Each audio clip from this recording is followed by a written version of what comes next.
In this video, I'm going to show you how you use the lineup analyzer so that way you get your recommendations each week of the season as to who you should be starting in your fantasy lineup. There's three places you can access the lineup analyzer. First is this black button after you've logged in. This comes up on the home page. Second is through the rosters tab in the upper right or the tools tab in the upper left and select lineup analyzer. That will take you to this page here, your lineup analyzer run page. If you had multiple teams in the system, you would see them listed here with links and you'd be able to change which team it is that you're running your lineup analyzer for. But since we only have one in here, we'll run this one. You'll see that you've got your players listed here, and down here you've got three buttons. Manage team scoring in case you ever wanted to check your scoring system. Manage roster if you wanted to add or subtract players from this particular roster. And analyze my roster now. You also have the select week button here. This drop-down bar allows you to jump to any week of the season that you would like to run the lineup analyzer for, and it will always default to whatever the next upcoming week is going to be. In this case, week number 1, and analyze the roster. Analyze my roster now. That pulls up your lineup analyzer results page. On this page here, you can see that it's recommending Peyton Manning over Eli Manning. The legend down here shows you the star is the recommended starter. The flex says flex player recommended starter.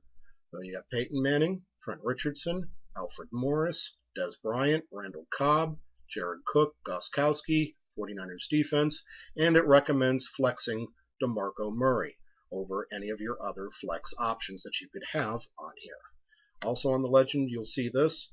Player has a note, this little notebook icon right here.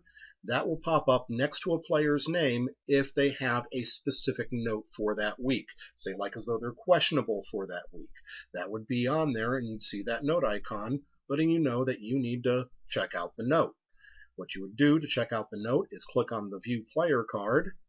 The player card itself has all the most recent analysis on the player. It shows their projected stats for each week of the season, and that little note icon would show up right next to the week number, and you would see it there. You would just hover your mouse over it, and you would see the note pop up saying that they're questionable for this game, they're a game time decision, they suffered an ankle injury in practice, whatever that specific injury note would be accessed through there.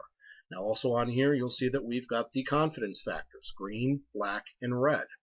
Green means that we're very confident that the player is going to meet or exceed that particular projection.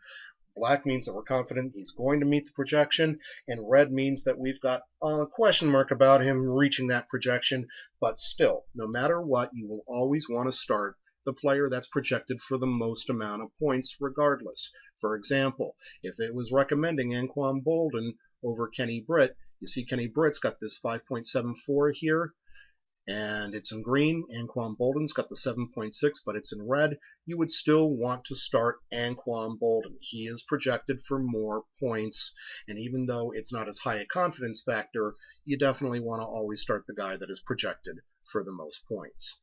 And that is how you run the lineup analyzer.